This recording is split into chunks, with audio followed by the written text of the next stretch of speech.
Eu recebi por vários grupos de WhatsApp, o Lula, em 2002, sendo favorável. Ele queria que o voto fosse impresso. O Ciro também dizendo, olha, eu quero o voto impresso. O Bolsonaro está atacando as urnas ou a transparência das urnas? A transparência das urnas, né? Eu discordo da Daisy, eu acho que, muito pelo contrário, concordo com ela na questão de que deveria acontecer aqui o que Montesquieu pregou, né? Do contrapeso, né? Dos poderes se vigiarem, para ninguém ter um superpoder. Exatamente contra ela, eu acho que o STF e o TSE estão exercendo um poder além do que deveriam. O presidente Bolsonaro questiona as eleições de 2018, na qual ele foi vencedor, que isso fique bem claro. Ele questiona desde o começo, e o que ele falou nessa reunião com os embaixadores, que eu li ela na íntegra, me dei a esse trabalho, foi simplesmente questionar um processo que está aberto, ainda não foi concluído, que foi protocolado, inclusive o TSE sabe desse projeto. Na época, a presidente do TSE era Rosa Weber, que ela ficou sabendo no mesmo dia, e impetrou essa ação, dizendo que um grupo de hackers tinha tido acesso ao TSE, a senha de um ministro do TSE, e tinha conseguido trocar nomes de candidatos, votos. Por 7 meses, esse grupo de hackers teve acesso a esse sistema. Bolsonaro apresentou isso para os embaixadores e foi quase um pedido de socorro, porque aqui no Brasil ele não consegue ser ouvido e a imprensa não fala o que ele quer dizer. E aí esse hacker conseguiu ter acesso a isso. Bolsonaro pede que esse processo venha a público e o pior, assim que isso foi levado a público, eles pediram uma coisa que se chama, eu anotei aqui, log, que é a impressão digital do que acontece dentro do sistema informatizado. Para saber se realmente teve alteração ou não, se era para Bolsonaro ter tido mais voto ou não. Ele não está questionando quem ganhou ou não, porque ele ganhou. E aí isso nunca foi dado, e poderia ter sido dado no exato momento em que foi pedido, nem no dia seguinte. Passaram-se 7 meses e a resposta do TSE foi que os dados tinham sido apagados. Bolsonaro quer que a gente possa ter um voto auditável. O voto no Brasil é inauditável. Se não me engano, isso deveria ser até inconstitucional. Você não pode ter um sistema de votos que você não possa auditar mecanicamente, no papel, algo que é... Carla, o que é auditar, pro pessoal de casa? É você poder conferir. Por exemplo, nós estamos aqui na mesa, nós vamos votar se nós somos a favor do voto eletrônico ou não. Aí a gente vota num papelzinho físico e põe numa urna. Aí vamos dizer que ganha o voto eletrônico. Só uma coisa, você sabe que eu preparei um negócio que a gente vai fazer isso daqui a pouco, viu? Ai, que legal. Vamos fazer uma votação aqui para quem vai ganhar uma caixa de bombom. Mas você vai dar mesmo? Vai ser voto eletrônico. Vamos fazer um voto eletrônico.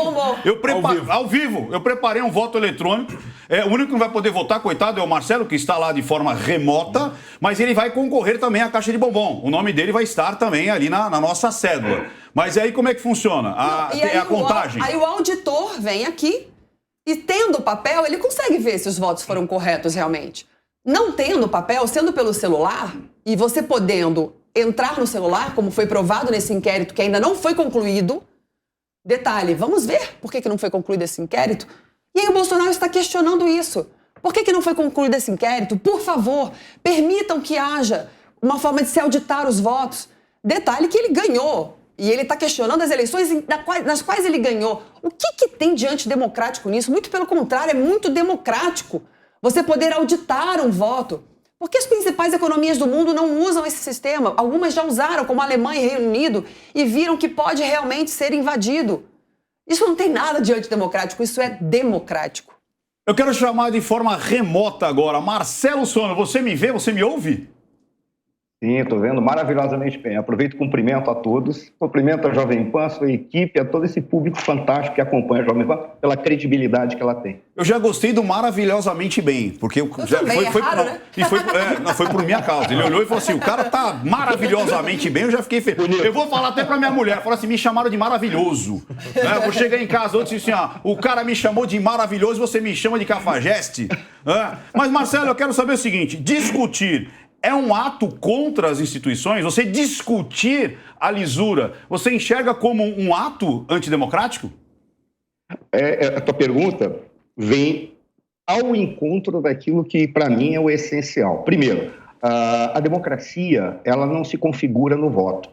A democracia, ela, por ser um regime político, ela diz respeito ao grau de participação que a sociedade tem controlando seus representantes, que são seus empregados, bem como o grau de participação que ela tem de alguma maneira para participar da governança.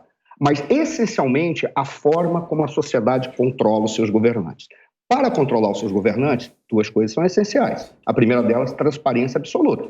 A segunda, a capacidade ou a possibilidade de questionar em todos os sentidos, em todos os aspectos e em todos os momentos, quaisquer processos que sejam estabelecidos na disputa política, no debate político ou na formulação de políticas públicas ou, em especial, na execução de políticas públicas. Então, o questionamento ele está na essência da democracia. O que me parece, já indo a reboque do que estava sendo apresentado, o que me parece é que estão impedindo determinados segmentos da sociedade, em especial, Sua Excelência, o Presidente da República, está sendo impedido por personalidades dentro do Supremo Tribunal Federal ou do sistema jurídico, em especial algumas excelências ministros, estão impedindo que a sociedade questione. E a sociedade não podendo questionar, isso sim é um ataque à democracia. É óbvio que existe sempre uma questão do cuidado pela forma como você vai questionar, aquilo que você vai falar e a maneira como você vai se posicionar em relação àqueles que aí estão. Mas ainda assim, se a democracia existe e se ela é concreta, você pode dizer o seguinte: não há nenhum limite para qualquer coisa que você possa expressar, porque a liberdade de expressão tem que ser absoluta. No entanto, você é obrigado a responder por aquilo que fala. O que isso significa? Que eu não posso impedir ninguém de falar, eu posso responsabilizá-lo. É uma diferença sutil, mas é essencial para que exista democracia. Como assim? Se eu digo que há limites para a liberdade de expressão e eu começo cortando o que as pessoas vão falar, a liberdade de expressão acabou. Perfeito. Agora, eu posso dizer que você tem que ser responsabilizado caso falhe alguma coisa que seja criminosa.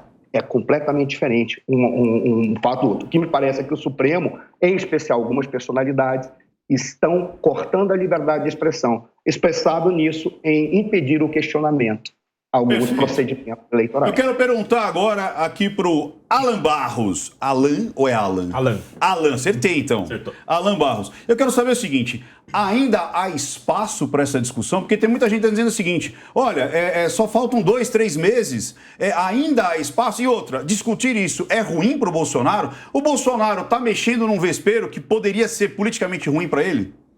Eu acho que ele fala para a audiência dele, já comprou essa necessidade de ter um segundo nível de verificação do voto, que, no meu ponto de vista, é necessário.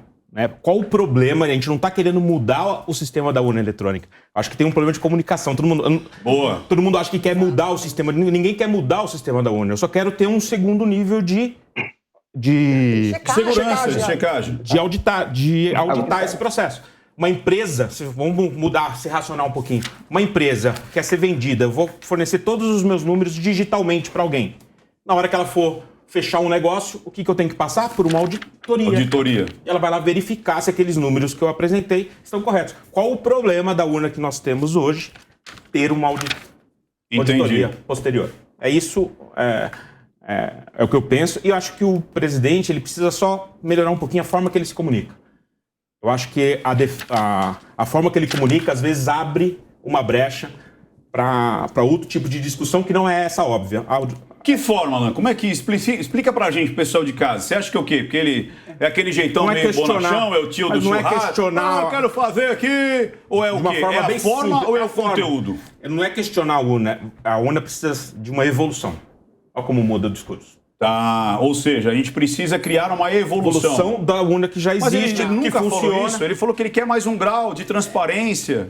Mas eu acho que aí... Ou será que também já é uma má... forma. É uma má vontade? Porque ele luta com todo mundo, ele luta até com as redes sociais, com a imprensa... Por exemplo... sabe, a imprensa que é centenária, entendeu? E aí, como é que faz isso aí? O ambiente político, ele vive uma coisa que é... estranha, mas é o que está acontecendo, né? É uma partida de futebol, parece. Entendi. Paixões. Isso é política, né? Então, mas ficou muito aflorado isso, né? Então, na estratégia de comunicação dele, existe um pouco disso, né? Falar para minha torcida, falar... O Lula também era assim, todos são assim. Todos são assim. Então, esse ambiente, eu acho que potencializa o que deveria ser falado de uma maneira mais clara. Por exemplo, eu li esse discurso dele inteiro e me faltou ali qual é a proposta. Porque ali ele só reclama. E aí eu fiquei pensando, sim, mas o que ele propõe? Mas não é justamente o voto impresso?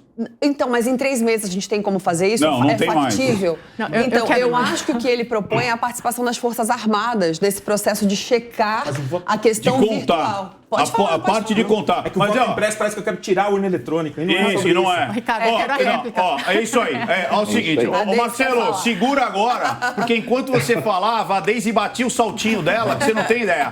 Ela batendo ali o botão ali, ó, o saltinho vermelho, no chão ali, ó, porque não tava aguentando. Então, Deise, a palavra é sua, destrua Marcelo Suano agora nos argumentos. Não, imagina, eu tenho todo respeito ao Marcelo. Eu concordo com a Carla quando ela fala que o STF extrapolou os limites. Eu acho que isso é uma coisa que a gente nem tem que trazer aqui para a mesa, porque extrapolou mesmo, virou quase que um partido político. E isso é uma coisa que, assim que virar o governo, sei lá quem vem, mas isso tem que ser revisto. Mas eu tenho alguns pontos de discordância com todos aqui na mesa e eu gostaria de ter a minha réplica. Deve. Vamos lá. O Marcelo falou aqui de liberdade de expressão, que ela é absoluta. A liberdade de expressão ela não pode ser absoluta quando ela incita o ódio ou a violência a alguém. Esse é um grande problema em algumas sociedades, quando não tem essa delimitação, e a sociedade brasileira não tem. Então, a gente não tem aqui delimitado o que é liberdade de expressão e o que é discurso do ódio. Imagina a liberdade de expressão, eu sair incitando a agressão a uma minoria que eu não concordo. Quando o presidente Bolsonaro faz constantemente essas agressões, não é nenhuma agressão, mas é uma incitação a uma discordância em ano eleitoral, ela é extremamente democrática para a democracia. Esse é o meu ponto. Quando eu digo que ele ataca as instituições, e aí eu vou entrar numa parte que é um pouco acadêmica aqui, mas, gente, eu li todos os discursos do presidente Bolsonaro desde quando ele assumiu na primeira vez como deputado federal até 2018, quando ele se candidatou à presidência da República. Foram 1.519 discursos, mais ou menos. E todos os anos, todos os meses desses discursos que eu li, sempre tem um ataque a alguém, ele sempre tem que ter um inimigo, né? O que eu quero dizer com isso? Agora, dessa vez, ele colocou esse inimigo como o Alexandre de Moraes. E não estou defendendo de forma alguma o Alexandre de Moraes aqui. Não. De novo, concordo com a Carla. A STF virou um partido político, sim. Mas quando ele faz esses ataques, ainda mais em ano eleitoral, de novo, não é a forma como ele comunica. É a forma de incitar a violência num ano que já está perigoso. Deise, então, mas vamos esse lá. é o meu ponto. Quem começou a provocação? Alexandre de Moraes ou o Bolsonaro? Mas então, aí não tem um adulto na sala? Então, mas quem começou a discussão? Ele ganhou as eleições de 1º de janeiro de 2019, ele entra. Quem começou a botar o pezinho pra fora ali da C? Quem começou? Quem fez a primeira? Tipo, olha, você não vai poder escolher o presidente lá da PF e tudo mais, diretor da... Quem foi que começou a brigar um com o outro? Quem foi o primeiro? Mas a gente não tá falando da reunião com os embaixadores? Não, mas eu quero saber. Ela trouxe a pauta e disse ainda... Não vamos voltar para Alexandre de Moraes. Kátia não. Carla, tá vendo? Você me tira do sério, eu troco o seu nome. E é o seguinte, de sábado é meu, de domingo é seu. Então fica quietinha aí que quem manda aqui de sábado sou eu. Não vem me tesourar, não. Vamos lá, você disse que a violência, citando a violência, quem começou? Começou em 1991 com o deputado Jair Bolsonaro. Mas a gente tá falando desse governo aqui. Senão, se a gente voltar lá atrás, a gente vai falar que não, mas, Dom Pedro também... Não. Então, mas esse é o ponto. Esse é o ponto porque a gente questiona tanto a política até hoje, porque a gente não olha para trás. De novo, história é cíclica. Tá, mas vamos começar 2019. Quem começou? Dois começaram. Não tem como dois começar. 2019, quem começou a extrapolar a harmonia dos 3 poderes? O STF. Era isso que eu queria. E o presidente não foi o adulto na sala. Era isso que eu queria tirar de Deise. O presidente não foi o adulto na sala. Esse é meu ponto. Gente, de forma alguma, assim, eu não estou defendendo nem A nem B aqui. Eu juro que eu estou tentando ser o mais isenta possível. Mas como presidente do país, e aí eu não sei quem foi que falou aqui, que é a forma de falar, que foi o Alan. Gente, ele é o presidente, ele tem que sentar na cadeira que ele assumiu. E, às vezes, as minhas maiores críticas em relação ao presidente Jair Bolsonaro são essas. Senta na cadeira que tu conseguiu, sabe? Respeita a liturgia do teu cargo. O Alexandre de Moraes faz lá, excede, como sempre. Excede, mas tu é o presidente, demonstra isso nas tuas atitudes. Eu acho que, às vezes, ele entra num jogo que ele nem devia prestar atenção, sabe? Deixa pra lá. Sabe? Eu quero fazer uma pergunta, então, geral. Carla, você acha que é possível auditar essas urnas? Então, é sobre esse assunto que eu queria falar. Quando houve essa reunião com os embaixadores, eu não acho nada de ilegal ali. Na verdade, eu acho que é um pedido de socorro, uma liturgia oficial, não houve nada ilegal. Ele quer um pedido de socorro para que em 3 meses consiga se implementar uma forma de se auditar esses votos. Isso é possível? Eu não sei, não sou especialista nesse assunto. E eu acho que faltou justamente isso na fala do presidente Bolsonaro, de dizer qual seria a opção. Ele deixa mais ou menos vago de que seria a participação da inteligência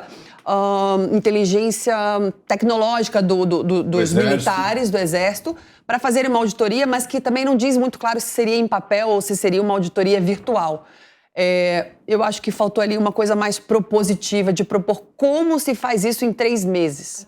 Vai entrar um monte de gente na minha rede social dizendo que eu sou petista. E eu não falei em nenhum momento aqui defendendo o ex-presidente ou a esquerda. Não se preocupa com isso. Não, eu já... Aqui, quando a gente senta aqui, você vai levar pedrada de todos os lados. Já me chamam de machista, me chamam de feminista, me chamam de esquerda, me chamam de direita. A rede social é livre, olha que legal. Isso que é bacana. Deixa as pessoas falar. Mas, aqui a gente... A Carla diz, temos um voto dizendo, eu não consigo ver as urnas sendo auditáveis. Você acredita que elas são auditáveis? Não, eu espero que sim. Será que é fácil implementar? Você vota e sai um papelzinho? Porque parece que já sai, Na sua opinião, né? você acha que é auditável ou não? Eu acho que sim. Que elas são auditáveis? Eu acredito que sim. E como?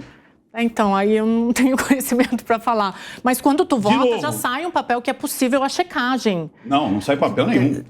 Dizem que sai a somatória só. Então, mas é uma forma de controle. Não, peraí, então vamos lá. Vamos fazer uma votação então aqui, ó. Vamos fazer a votação. Olha aqui, ó. Então imagina, olha aqui, ó. Vamos fazer uma votação. Vamos fazer uma votação agora. Olha que legal. Eu vou votar em quem deve ganhar uma caixa de bombom. Então eu botei aqui, pode votar.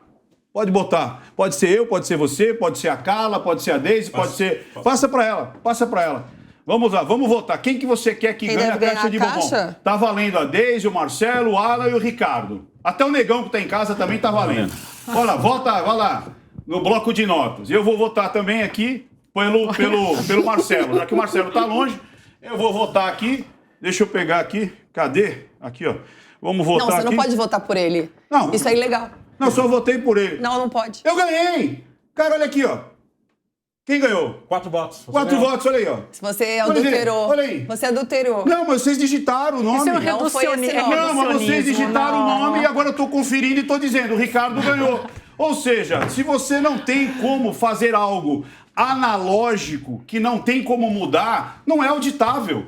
Enquanto você digitar e sair a tripinha, mas tem a somatória. Quem me garante que aquela somatória está correta? Olha aqui, eu fiz para vocês. Vocês digitaram, vocês botaram o nome e eu mostrei para vocês que eu ganhei. E tem um dado a mais. Nessa fala para os embaixadores, o presidente Jair Bolsonaro diz que nesse relatório, nesse inquérito está escrito, inclusive que o ministro Barroso sabe disso, ele tem ciência disso, de que os votos são auditados por uma empresa terceirizada, pela Oracle, uma das maiores empresas de computadores do mundo. O Bolsonaro diz que os votos são terceirizados na hora de serem contabilizados, o que é bastante preocupante também. Marcelão, você está ouvindo a gente? Estou ouvindo plenamente. Eu vou direto até no ponto. A você questão, viu? O Bolsonaro... É isso aí, vamos lá. Fala aí. Eu votei em você também, já estou dizendo. Foi a Carla. Eu não ia fazer isso, né? Porque eu não posso. O voto é secreto. O sigilo do voto tem que ser garantido. Só dizer 2 coisas que são essenciais, depois de responder a Deise, é uma questão que ela colocou. Mas, primeiro, o Bolsonaro, ele não está dizendo que a urna ela deve ser abandonada. Porque ele está dizendo que a urna ela ainda está numa geração que precisa de evolução. Ela não acompanhou a evolução das urnas. O que ele quer é a possibilidade de que seja auditado. E a possibilidade de que seja auditado é que acompanhe na urna, no momento que você vota, você não precisa nem tocar no papel. Mas que haja impressão para que você confira se aquilo que você votou corresponde ao que apareceu no papel. E ele é cortado e cai dentro de uma urna de papel, o que quer que seja lá, para ser recolhido. E no caso de haver desconfianças, que tem a possibilidade de auditagem. Olha, até, e aí eu não sei querer provocar ou ser deselegante, mas o argumento de que eu acredito que sim, que ela é auditável, por si só já é um argumento que diz precisamos da evolução da urna, porque nós estamos baseando a nossa credibilidade nesta urna exclusivamente na fé. e não naquilo que é necessário, que é um elemento concreto que diga esta urna é sim auditável. A prova está aqui, porque se der uma numeração que não corresponde àquilo que a velocidade da urna apresenta, nós temos como verificar. É isso que ele está exigindo. A Alemanha recusou exatamente por isso, porque não era auditável. E eu acreditar que a urna é auditável, por si só já invalida e já dá ponto para o presidente, apesar de o presidente ele ter agido de uma maneira que eu acho que não era necessário ele reunir os embaixadores, porque ao fazê-lo, ele acaba dando argumento para aqueles que já estão fazendo o que se alega que ele foi fazer ali, está justificando, está trazendo elementos internacionais para interferir na política brasileira, tal qual Sua Excelência o ministro Fachin fez, tal qual Sua Excelência o ministro Barroso fez lá nos Estados Unidos, que por si só, se porventura fizerem alguma verificação de toda a agenda dele, ele poderia ser enquadrado de alguma maneira como crime contra o Estado brasileiro. Porque se porventura tiver um elemento que confirme que ele teve conversas com parlamentares norte-americanos que depois foram e colocaram, ou fizeram uma proposta no orçamento de defesa dos Estados Unidos para retirar o Brasil das doações ou dos empréstimos ou dos recursos que são destinados à defesa brasileira, desde que o Brasil siga determinados procedimentos, dentre eles afastar as Forças Armadas de questionar ou participar daquilo que ela foi convidada a fazer. Isso parece um discurso de um ministro do TSE. E um parlamentar americano entrou com essa ação. Se houver um vínculo, o ministro Barroso poderia ser incriminado. Isso deveria ser verificado. Eu quero colocar mais pimenta. Ele não deveria ter feito. Marcelo, eu quero colocar mais pimenta antes da Deise. A Deise tá doida para falar aqui, porque ela quer a réplica da tréplica da sei lá do quê. Enfim, eu nem sei mais o nome, da quádrupla. A réplica da tréplica da quádrupla. Vocês já ouviram falar no paradoxo do gato na caixa? Um físico, ele quis explicar o quanto que duas coisas podem estar acontecendo ao mesmo tempo. Então, olha que interessante. Eu vou fazer essa experiência aqui com vocês. Chama Schrödinger, que é o físico, foi inclusive um físico austríaco, que ele dizia que alguma coisa podia estar acontecendo ao mesmo tempo, desde que tivesse um elemento que eu vou contar aqui para vocês. Então, vamos lá. Olha o que ele fez. Imagina que eu coloco aqui um gato dentro de uma caixa. E existe um mecanismo para matar esse gato. Esse mecanismo ele vai ser acionado por um número ímpar ou por um número par. Mas a gente não sabe, só eu sei. Aí eu peço para Deise. Deise, o gato está aqui, existe o mecanismo, tem a tecla 1 e tem a tecla 2. Escolhe a tecla 1 ou a tecla 2, número par ou ímpar. O mecanismo ele vai matar o gato se for um número par ou ímpar, que eu escolhi. Deu para entender? Aperta a tecla. 1 ou 2, qual que você escolhe? 2. O gato está morto ou está vivo? Você decide. O gato, nesse momento, ele está morto e está vivo ao mesmo tempo. Por quê? Porque ninguém sabe. Você apertou 1 e você sabe que apertou 1. Mas o que eu escolhi para o mecanismo fazer com que ele vivesse ou não? Então ele não está 50% vivo ou 50% morto. Ele está vivo e morto ao mesmo tempo. O que vai mudar a realidade? O observador. Agora, se eu abrir a caixa e olhar, eu vou ter 100% de certeza. Ele está vivo ou está morto. Agora a provocação que eu quero trazer. O TSE trouxe 8 novos observadores aqui do Brasil para observar a caixa. Só que é o seguinte, para observar a caixa do lado de fora. Não tem o gato. Vai adiantar alguma coisa? Aí eu faço essa provocação. Alan Barros, vai mudar colocar 50 observadores para observar a caixa do lado de fora? Eu acho que é importante, para deixar um pouco mais transparente o processo. Eu até li um pouco sobre isso. Hoje tem uma totalização da sessão. Você nunca vai conseguir ter a certeza se os indivíduos que participaram dessa sessão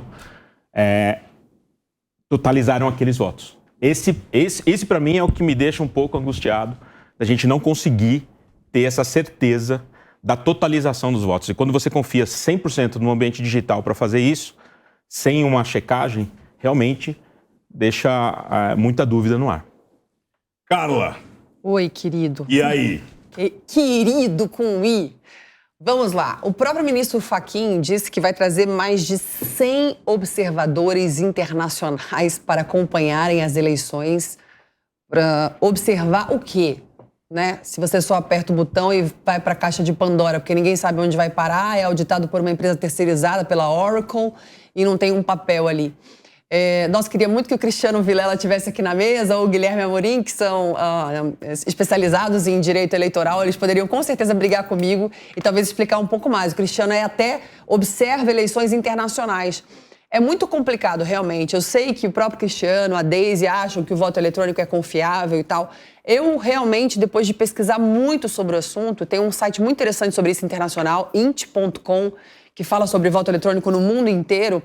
E chega-se à conclusão nesse site, que é extremamente democrático, não é um site nem de direita nem de esquerda, que conversaram com muitos técnicos do mundo inteiro e eles chegaram à conclusão que realmente pode ser, sim, violado um sistema que é 100% virtual.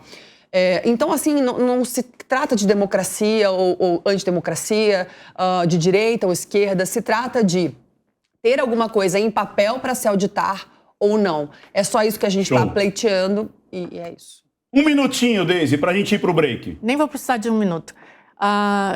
Tu fez uma pergunta para mim que é muito capciosa. Eu odeio quando as pessoas perguntam, você acha? Eu não tenho que achar nada. E aí, quando eu respondi o Marcelo... Eu sabia que isso tinha um fundo de verdade, Marcelo. Eu estou no site do TSE e o site fala: urna eletrônica, relatório do TCU diz que equipamento é seguro e auditável. Eu prefiro confiar nessas instituições, eu prefiro confiar nessa ciência. Aí entra a minha opinião, eu prefiro confiar no que está no site do TSE. Eu acho que quem deveria confiar é o povo brasileiro. Então, já que é transparente, explica para o povo brasileiro como isso é transparente. O problema é esse, porque o povo até agora não entendeu como realmente pode ser editável. Por isso que a gente está em dúvida.